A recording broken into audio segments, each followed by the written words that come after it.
গাড়ির নৌকার মতন ভাসতেছে, গাড়ির ভিতরে পানি আসতেছে না। আমি সবারে ধরে রাখছি, তারে বলতেছি তুমি গাড়ির লক খুলে দাও, আমরা গাড়ি থেকে দরজা খোলার সাথে সাথে একজন এক জায়গায় বাড়ি যাবে, সমস্যা নেই।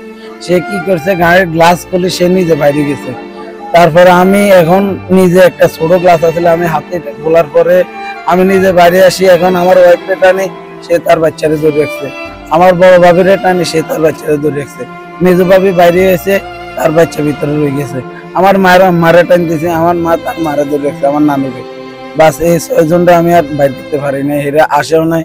বাস পানি যখন একটু হয়ে গেছে, পানি প্রেশার দূরে ছিল, আর এরা বাইরে দিতে পারে না, গাড়ির নিচে চলে গেছে। ড্রাইভার আমি ধাক্কা দিছি, এরে ব্রেক কর, গাড়ি চলে যায়, ব্রেক কর, হাতে মাতে না, যান ধাক্কা দিছি এর হাতে রেডি ইন্না লিল্লা ও বাবারে গেছি কই হাতে, ওই হাতে কি ভিতরে যে সুইচ আছে হাতে ডাইনের গেটটা হাতে খুলিয়ে দিয়েছে, হাতে যে সিটে বসা, এই সিটে ডাইনের গেট খুলিয়ে দিয়েছে, গাড়ি ডাইনের গেটে তখন পানির তলে গেছে, হাতে খালের মাঝে গেল। আমার কুকুর আর বাবা মিলে বের হয়েছিল, পরে দুপুরে তারা এখানে অ্যাক্সিডেন্ট হয়েছে, আমরা ঘুমেছিলাম।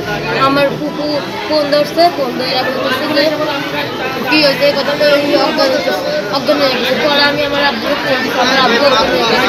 আমার কুকুর মেয়ের জন্য ফোন দিচ্ছি, উনি অজ্ঞান হয়ে গেছে। ওমান প্রবাসী জনৈক বাহারুদ্দিন, উনি আজকে রাত 12টায় এয়ারপোর্ট থেকে ওনার গ্রামের বাড়ির উদ্দেশ্যে রওনা দেন।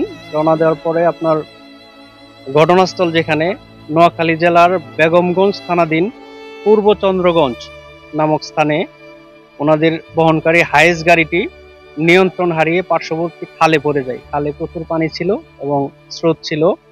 যারা পুরুষ সদস্য ছিল তারা গাড়ি থেকে বের হতে পেরেছে, মহিলা এবং শিশুরা বের হতে পারেনি। এই ঘটনায় একই পরিবারের 7 জন সদস্য নিহত হয়েছে।